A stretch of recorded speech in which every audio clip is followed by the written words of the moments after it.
regardless of your beliefs and what you were taught about having a body or being in a body, or what your body needs to be, that even if just 1 ounce today, even if you could find like one thing about yourself that you could say, like I accept my elbow, like I accept my elbow exactly the way that it is, and then build from that.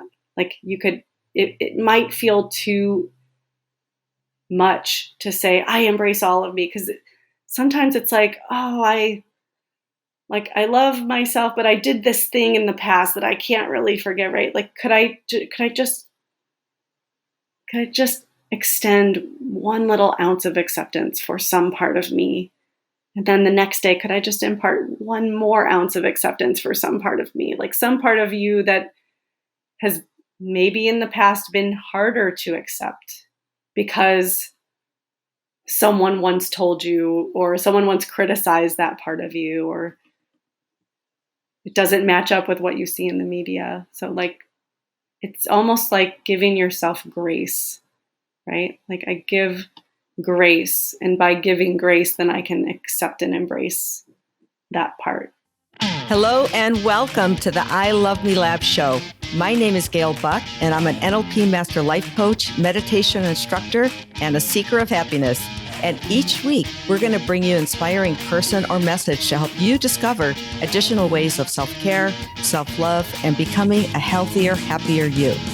So thanks for spending time with us today, and let's let the show begin.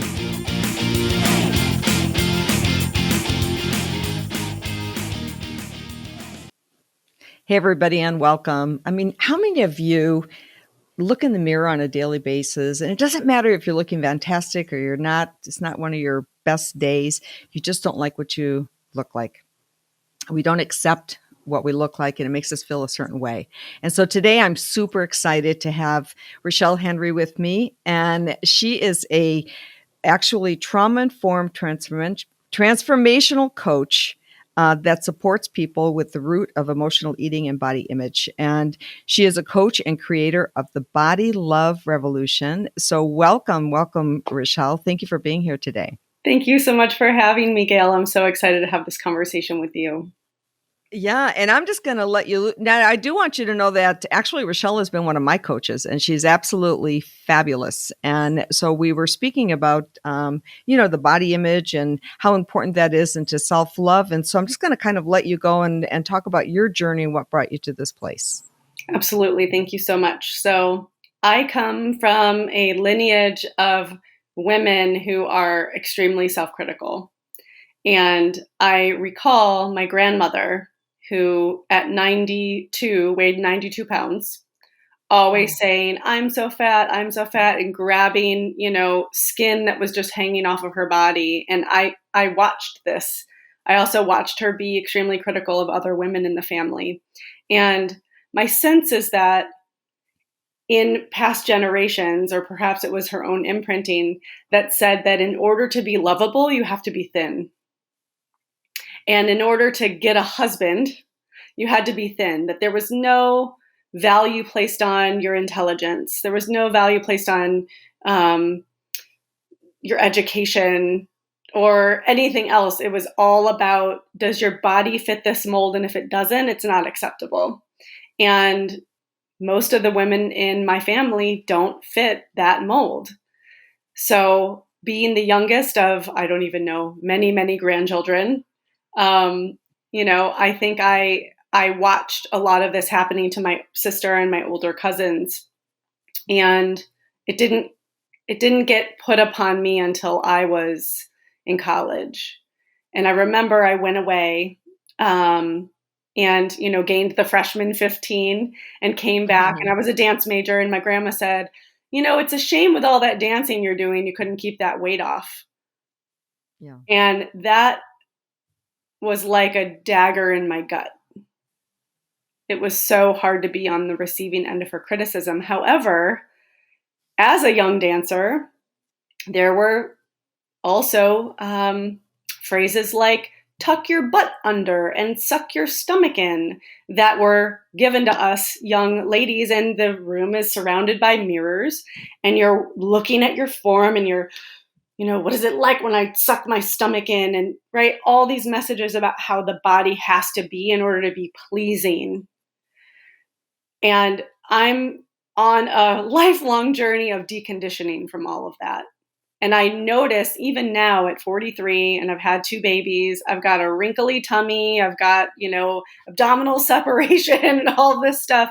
Like my body is forever changed from the experience of becoming a mom. And I still notice critical thoughts when I look in the mirror, and I do my best to notice them, not make them wrong, not make myself wrong for having them, but to not buy into them, to not believe them as the truth about me or my body, and really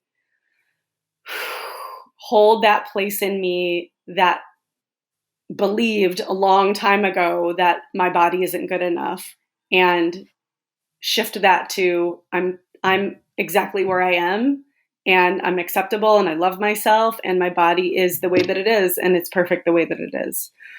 Yeah, and I was going to say, like when you made the comment about your grandma saying, the dance keeping you off or whatever. Why is it that sometimes we can feel really good about ourselves or not notice, and somebody will say something like that in your circumstance? But I mean, I think many of us have experienced that, and it just gets you in the gut. I mean, it really hurts, right? And why It does really something hurts. like that go so deep?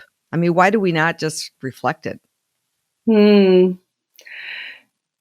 That's a great question. I don't know the exact answer to that, but I think there's probably, especially as women, I think this is a particular problem with women. However, I also know many men who struggle with their own body image, Body because there's image. a picture of femininity and there's a picture of masculinity and virility and what that should look like. And if you're a slight man, or if you're right, if you take up too much You're not space, you don't take tall. up, You're not tall enough, you're not right? Or tall you're not. enough, you're right, your shoulders aren't, look, we all have some version of this. And I think it's, and I hope it's okay to say this here, I think it's a function of the patriarchy and white body supremacy. So there is an ideal that is crafted and created by, those who are in power.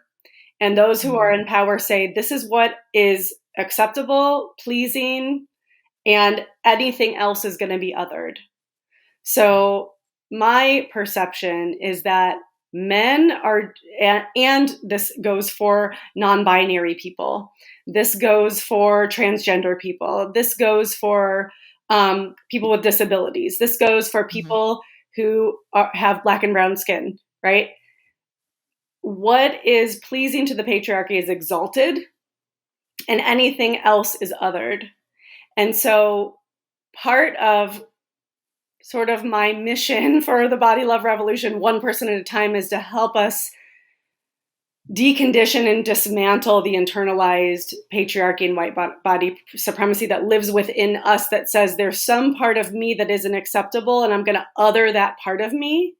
And I'm going to buy into this idea that society and the media sells me on almost a moment by moment basis, if I consume any media at all, that I need to purchase this in order for my body to be more pleasing or more acceptable, so then I can have love, safety, and belonging, right? And my sense is that, and through a long journey, and I think this is going to be lifelong, it's an effort to belong, right? Like when my grandma says, shame we couldn't keep that weight off, suddenly I Mhm. don't belong to you. And there's a part of me, there's an animal part of me that needs to belong to my pack, otherwise I will die, right? I mean, we Yeah. need belonging. And so, can I belong to myself just as I am, right? When I'm belonging in here, it doesn't sting as bad when someone out there says something that could threaten my belonging. It's like, okay, got it. Like maybe if someone said something to me, made a comment today about my body, I would say, okay, I prefer you not make comments about my body. And thank you for allowing me to hold that boundary with you.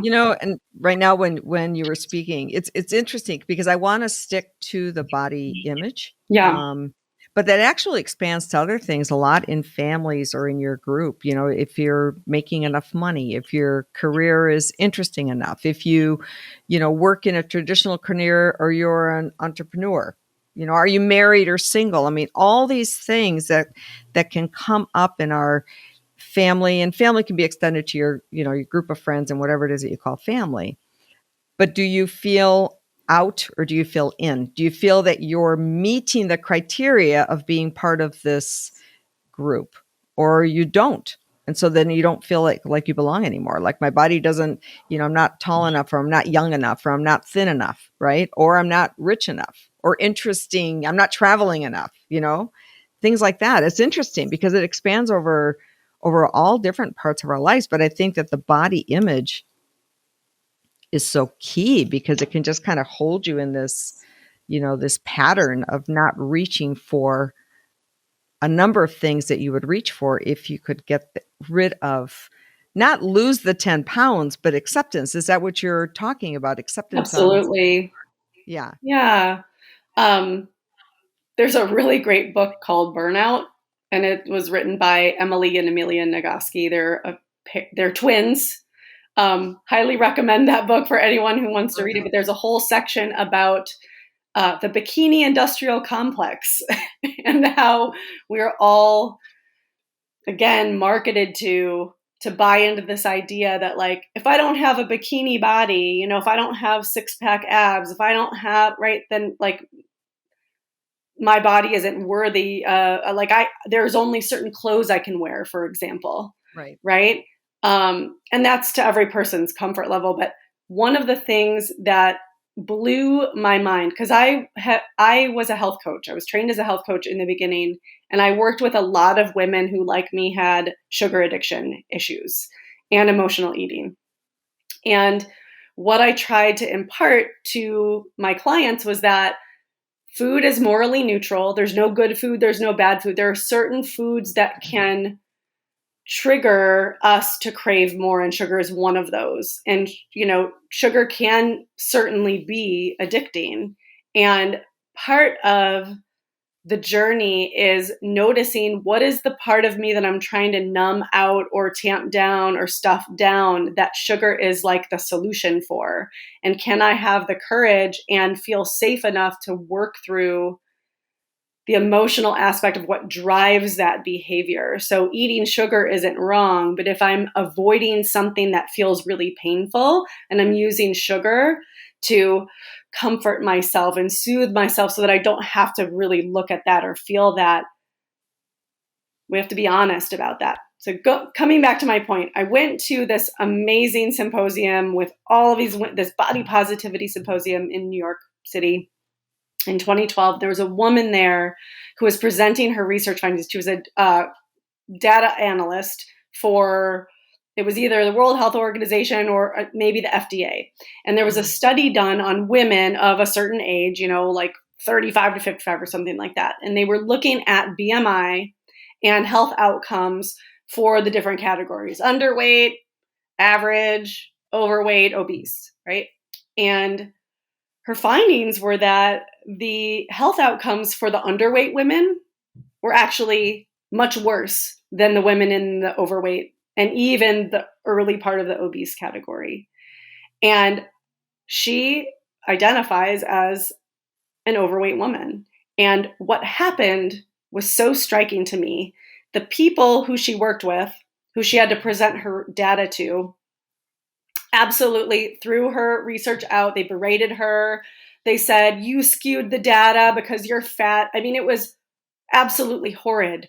But when I found out that the panel that made up BMI, body mass index, was filled with people who were on the board of weight loss clinics.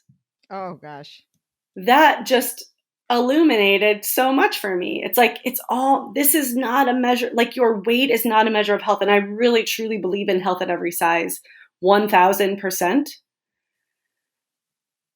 we have to open our eyes and see what's actually happening. We are, and my grandma was one person who bought into that ideal, right? Like that thin is everything, that there's nothing more important than that. And like you were saying, for some people, it's like money is the most important thing. There's nothing more important than that. But for women, especially, we are fed this idea that in order to be acceptable, in order to be healthy, I have to have a BMI of this, or I don't even know what the numbers are, but like, right? And there's a picture of what that body silhouette looks like, and that's the ideal, and that's what everyone should be striving for. It's actually not true. Every body has its own set point. So if I can stop measuring myself against an ideal that is absolutely made up and that my body will never be, like, could that allow my nervous system to just relax a little bit and be like, So basically you're saying that like a normal weight or healthy weight is going to be different for everybody, right? So not 1000%, everybody you is nailed it. right. Yeah, Yes. it has to be A normal penciled weight. in to be the norm, to be a healthy weight. That may not be the healthiest weight for Correct. a number of people. Correct. Yeah, but we don't talk about that. We look at the We're picture talking about it right now. compare ourselves to that, which is so interesting because it can well, I know people, I probably have been guilty of that myself, is like you see yourself a certain way, because oftentimes we don't see ourselves how others see us, right?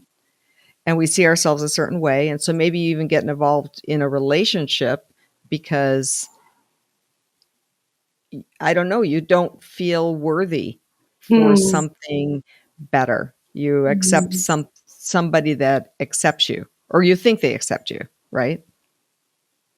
So Yeah, I know many women who, just as an example, like if they gain weight and then their partner's like, starts to make comments or starts to say like, hey, why don't you go to the gym with me? Or like, are you sure you want to eat that ice cream? If you're in a relationship with someone, they're being critical about your body, run. Like, that's all I can say, right? Like, yeah. I am blessed to be in a relationship with someone who loves me no matter what my body looks like. And I remember after having our son, feeling a lot more self-conscious about my body. And, him saying, and I asking him, like, is it hard for you to find me sexually attractive now that I have more weight? And, his response was like, I kind of like it better with a little more, like a little more cushion. And I'm like, okay, and he's like, but I love you no matter what. Like, that has been a corrective experience for me to have, right? Like, to have a non-critical partner about my body. Like, sure, I can be critiqued about other things, certainly, but not about my body. And that feels so safe. Like, it doesn't matter, if I expand or contract. That that part is unconditional, and that feels really good. And that gives me also permission to be that for myself, right?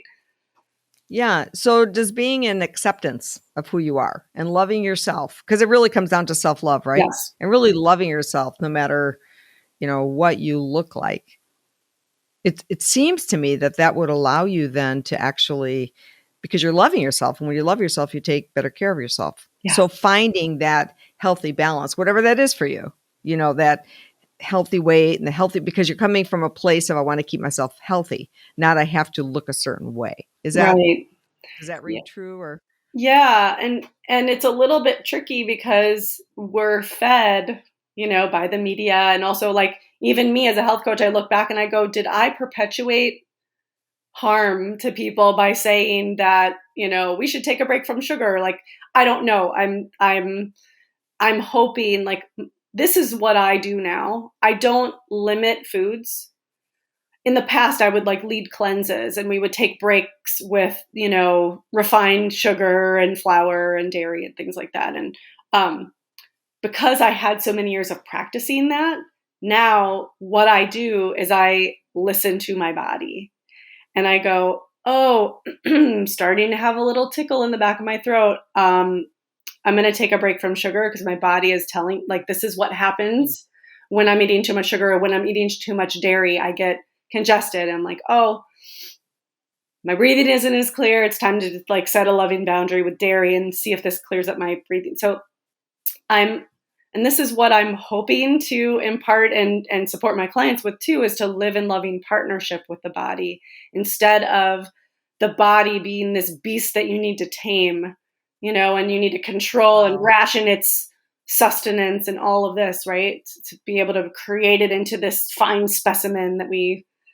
again, this ideal that is unattainable, right? Like if I'm listening to my body, if my partner's like, hey, you want to go out for pizza? I'm like, let me check in.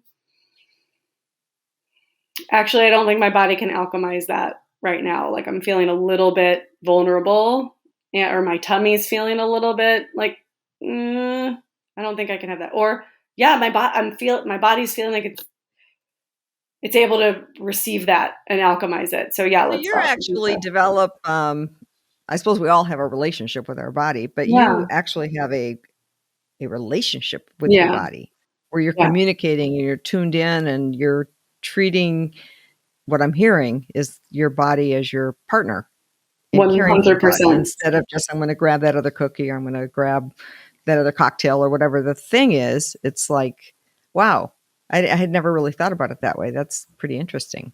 Mm, thanks. Yeah. I give that to you if it empowers Well, you. thank Take it and you. run with it. Yeah. I mean, you know, um, a lot of people knew me as the sugar mama, and I was like, banging the drum of like, sugar No is, sugar. I didn't eat sugar for 5 years before our son was born.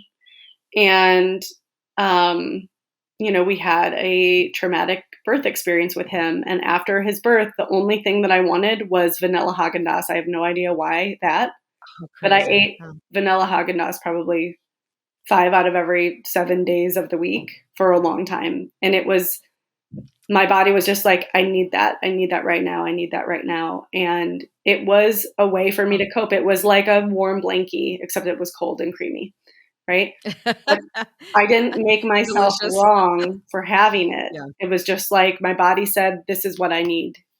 And I allowed it to have that. And I was like, I can't keep teaching women to not do, like, maybe this is the thing that someone needs, right? I don't need vanilla Haagen-Dazs every day. I let myself have ice cream if my body feels like it can, handle it and alchemize it. But that's just one example. It's like,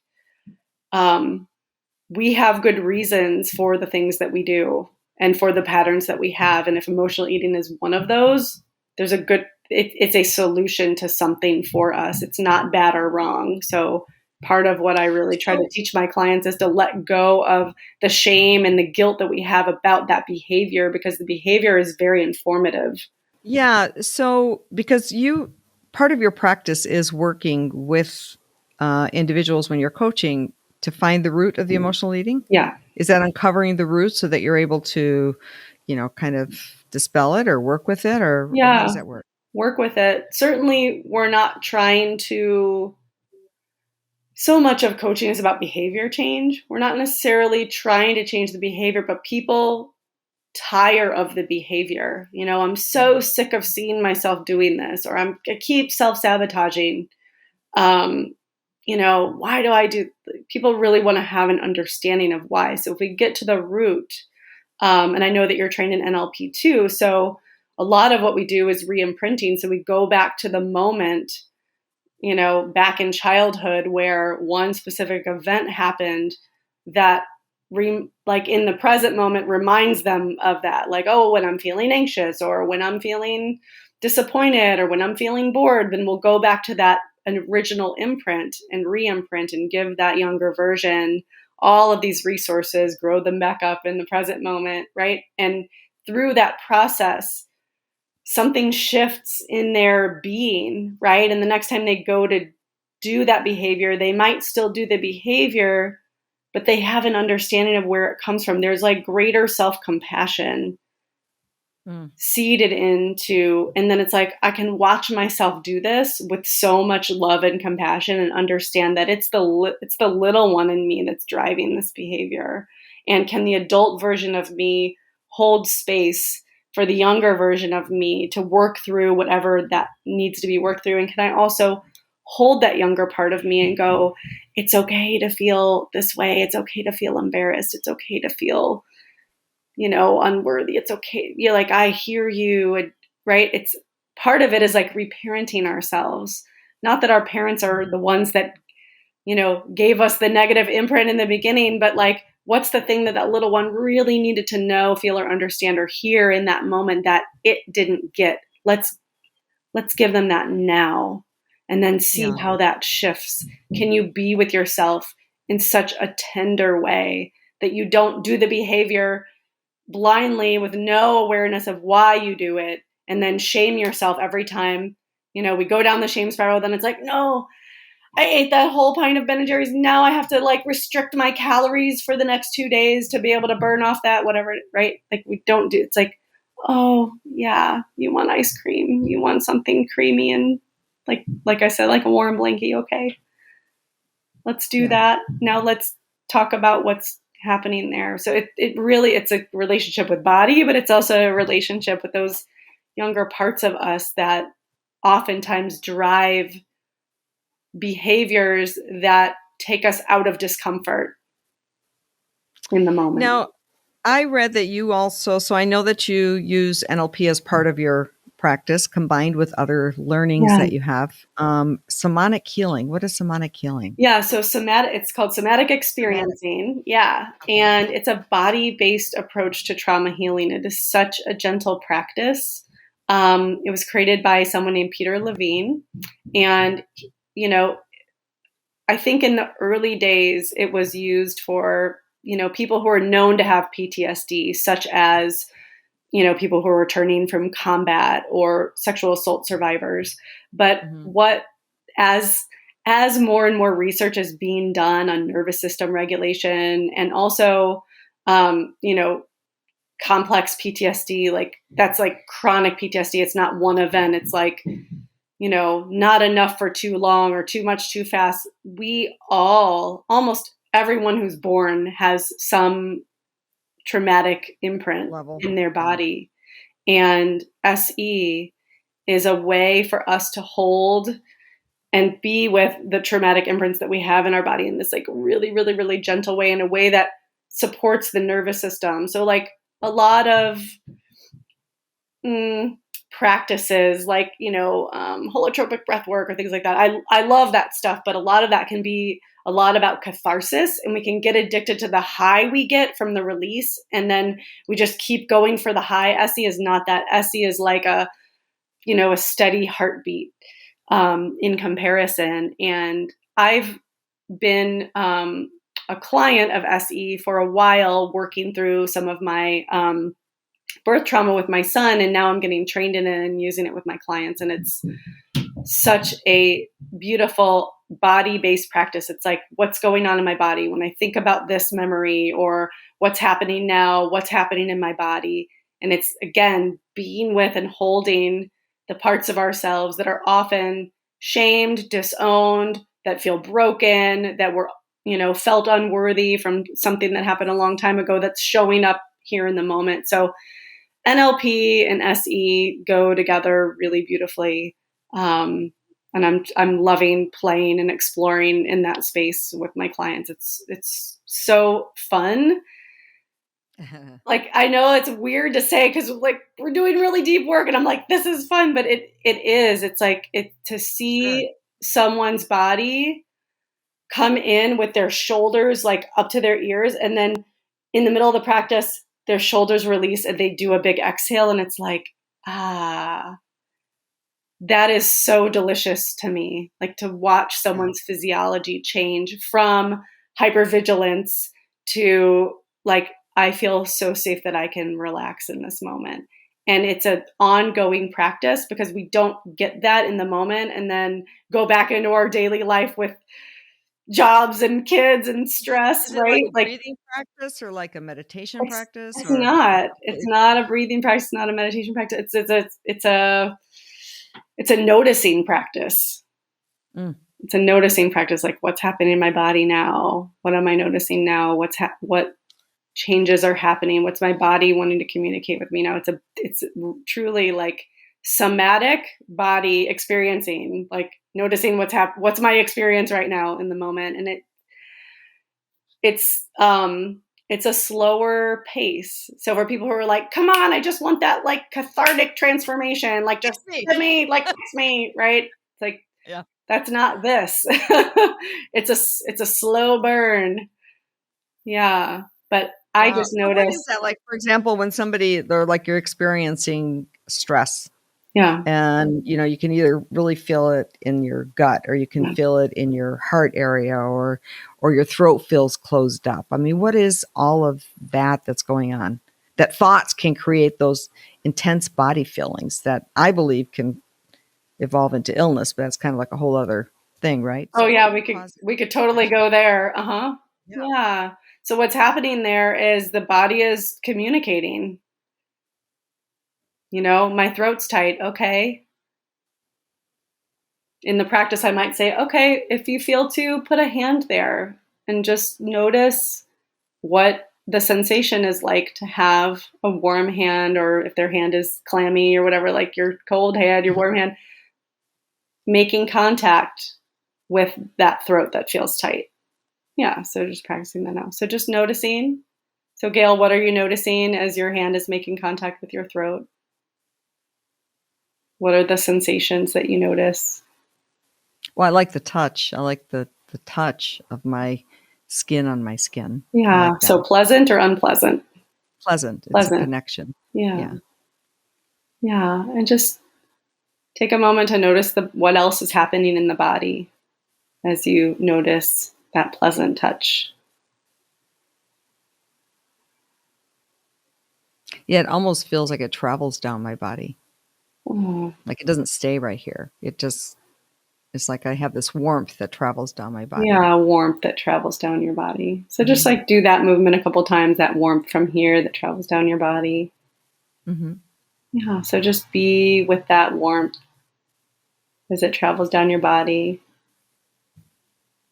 Yeah, and see if you can notice it all the way down into your tips of your toes.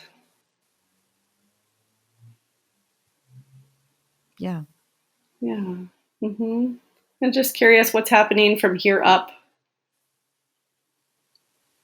It just feels relaxed, Relaxed. Yeah. calm. Yeah. Calm. I mean, I'm calm with you anyway, Yeah. but I can see how when I'm not feeling calm, Yeah. how that could be helpful. Yeah. So then in a session, I might say, is there something in particular you want to work on? Oh yeah, I had this conversation and it totally, you know, threw me off kilter for the whole rest of the day. Okay, what's happened in your body as you tell me about that conversation? Oh, I'm noticing that my hands are clenching and my face feels hot, right? Like, it's always about whatever is happening in the body. What's the sensation? What are the emotions that go along with it? And then bringing our conscious, loving, non-judgmental awareness to whatever is happening.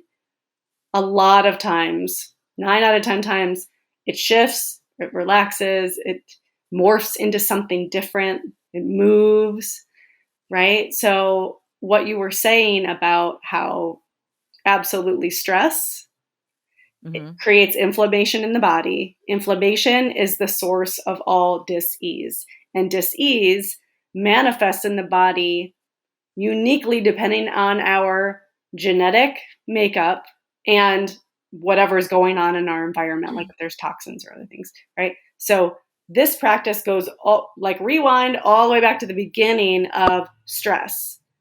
So there's some stressful event, or maybe I have a chronic stress pattern. Mm-hmm. Can I build in a practice where I'm regularly bringing conscious, loving, non-judgmental awareness to what's happening in my body and allowing that to soften and relax, reduce the inflammation, right? Like I'm not claiming to prevent dis-ease, but there are people that come to me where it's like, I have a chronic pain condition, and it's like, I want to do everything I can to make that pain go away. I'm doing the stretches and I'm doing the biofreeze and I'm doing that, right? And it's like, let's just be with what is happening there. What's your pain level on a scale of 1 to 10? Okay, let's bring conscious awareness there. Can you share a little more about the sensation with me? Can you bring touch to that part? If that part had a voice, what would it want to say to you, right? And then noticing that at the end of the session, the pain level is, maybe it was an 8 when we started and now it's a 4. Like we've made some progress just by bringing. And again, this goes back to loving and accepting our body. Like I have pain. I hate being in pain, Gail. It is like not fun at all. Like Yeah. I have birthed 2 babies. The first time I did it without drugs. The second time I was like, give me that epidural. Like, please. I've already done this. When we want to make some part of ourselves different, it digs in. It's like, if I'm really trying to get rid of this pain, I'm doing all the things and I'm like, I can't wait for this pain to go away. What if we turn towards that experience with loving, compassionate awareness? Turn towards the pain with loving compassion? Yes. Okay. Yeah. Okay. Yeah. Now you spoke about, if you don't mind my asking, a traumatic birth experience? Yeah. Yeah. So we chose to have a home birth. And after 2 days of laboring, my son was born and he did not breathe. And our midwife, who was, right on the ball, she was resuscitating him. The other midwife called EMS, and 15 minutes later, they put him on a little cutting board, wrapped him in blankies, put a BiPAP machine on him, and he was off to Hopkins in an ambulance. And to this day, the sound of an ambulance siren is a massive stress trigger for him. So, I can see even as a newborn, like there are imprints that happen that impact us ongoingly. We can have imprints from even in utero. We can have imprints from, generations, but that's another story. My son was in the NICU for a couple of weeks. He had a couple of conditions, prognosis unknown. He had severe obstructive sleep apnea. He came home on oxygen. He woke up every 45 minutes. He did not sleep for the first 2 years of his life. And I was like a shell of a person. I literally just nursed him around the clock and, took him to his specialist appointments and therapy, multiple therapies every week. And it was hard. And I used to joke and say, I have PTSD from my birth. But at that time, I thought that only people returning from combat or sexual assault survivors had PTSD. And I didn't know it was a thing until I was listening to a podcast. And a woman was telling her story about her son who was born in the 80s, who had to be life vac'd from a very rural area to a, better equipped medical hospital, and that she and her son both had medical PTSD and they were on a healing journey. And I was like, it's a thing. Like I just felt so validated by hearing her story. And I realized very soon after that, I got pregnant with my second son. And I said, I don't want to take the trauma from my first birth into my second birth. So I found a therapist who did EMDR, which is eye movement desensitization reprocessing. And it's very intense. It can actually, I will say, I appreciated EMDR. I did it for 6 months. I had a second birth that would have been traumatic had I not done that. Some similar themes. We were in a hospital, but his shoulders got stuck. He swallowed meconium, had to be suctioned. He was taken away from me.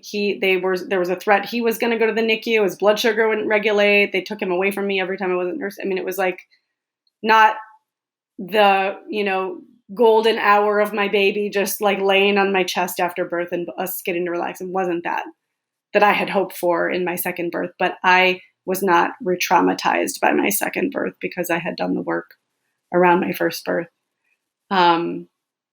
And then I found somatic experiencing, which is not so like, let's go into the event and let's play it over and over and over again. I mean, I remember leaving the EMDR appointments and going and getting fried chicken wings mashed potatoes and those green beans that have the bacon, like Southern Yeah. style, every single time. And because wow, was it intense, and I needed some kind of comfort. Like I literally was like, my body just needs something that's like so heavy and grounding after that experience. And I remember after the last session, I didn't have a need for the fried chicken and mashed potatoes. And I was like, okay, that worked. Yeah. Like, I feel as complete as I can be about this experience. So, well, sounds like a beautiful practice. thank you. Yeah, it's been it's been an ongoing journey, right? And life is always giving us opportunities to heal, what's still, unhealed within us. Yeah, there's so many pieces, right, to the journey to self-love and self-care, and it starts with, honestly being able to look in the mirror and loving yourself no matter what it is that's looking back at you from that mirror, right? Yeah. Yeah, Yeah. loving your insides and your outsides. And, sometimes it's hard. We are told what, again, it's supposed to be, like fitting this ideal. And when we don't see that reflected back, it can be hard to go, but this is what is exalted, and I'm not that. So can I reconcile? Can I say, okay, that's one expression of humanity. Like, I am my expression of humanity, and can I embrace that, and can I accept that? I think it's sometimes hard for people to say, how could I dare to love myself the way that I am when, like, all the images out there, I'm not reflected, and I think, like, I don't know if you're noticing this, but like I'm seeing especially in more like children's programming and children's books, there are more expressions of humanity. There's more representation for Black and brown girls and boys in books and in And all shows, sizes, in all sizes. and they're There's books, beautiful. And my child is autistic. He has an intellectual disability. There are books about kids, autistic kids. It's like, it's, I think we're on the verge of a breakthrough with greater and greater, acceptance of all the full, colorful, diverse, spectrum of what it looks like to be human. And which makes when, it so much more interesting, right? right. It makes life so much more Yeah, interesting. like, Yeah. how boring if we all look like Kim The Kardashian, like, same. whatever. Yeah. Right? Yeah. So if and this is, for so long it was like deconditioning and undoing those imprints from my childhood, and it's like it felt a little bit selfish, like, oh, I'm doing all this work for me. I could be like doing other things out in the world. Like, I see people, making foundations that are, nonprofits for this kind of, and it's like, there's actually no more important work. I believe in collective healing, and I believe we have a lot of healing to do within our collective. And if I come to that collective healing wounded, what good am I going to be for furthering that? So my sense, and this isn't the truth, but this is what I'm playing with and working with right now. If anyone is hearing this and they feel a resonance, like if each of us goes on our own journey to love, accept, have compassion for, forgive, right? Any of those practices, like if we bring more of that to ourselves and we come to the world and to our interactions more whole, who do I get to be with you? Who do I get to be with a group of people if I'm not coming as this like wounded, broken person who doesn't belong, right? If I'm coming as I'm a whole person, like, yes, I've got flaws, like, right? I can forgive myself for being human. And also I'm showing up to this collective healing as a person who loves themselves. Like, Yeah. what if more and more and more of us, what if we just kept expanding out and more people were loving and accepting themselves, their insides and their outsides? What kind of world could we create? What kind of world could we create for your grandkids, for my kids? I want that kind of world because I have a child that is different. Like, you meet him and he is like the most joyful being on the planet. He doesn't have any awareness that he doesn't fit the mold.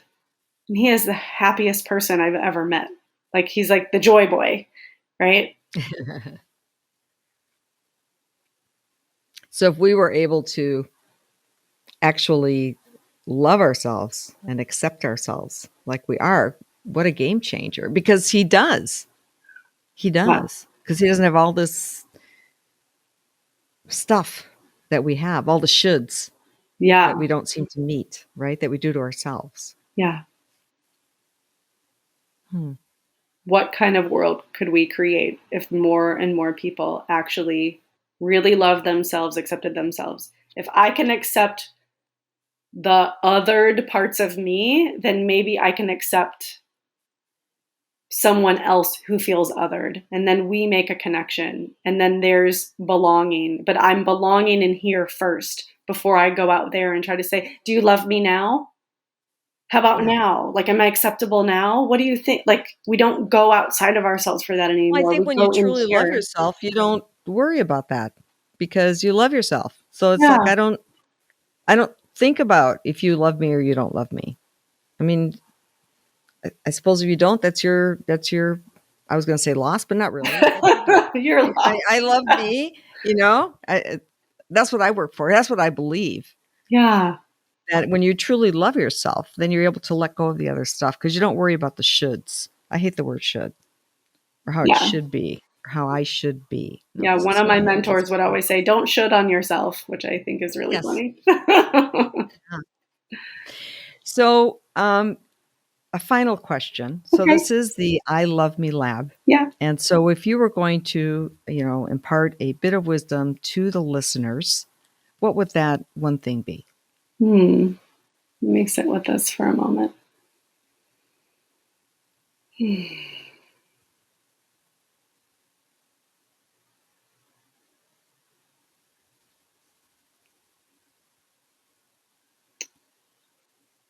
I would say that, regardless of your beliefs and what you were taught about having a body or being in a body or what your body needs to be, that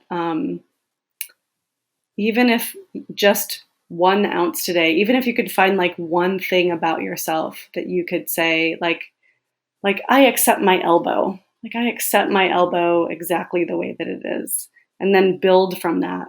Like, it might feel too much to say I embrace all of me, because sometimes it's like, oh, I love myself, but I did this thing in the past that I can't really forget, right? Like, could I just extend one little ounce of acceptance for some part of me? And then the next day, could I just impart one more ounce of acceptance for some part of me? Like, some part of you that has maybe in the past been harder to accept because someone once told you, or someone once criticized that part of you, or it doesn't match up with what you see in the media. So, like, it's almost like giving yourself grace, right? Like, I give grace, and by giving grace, then I can accept and embrace that part.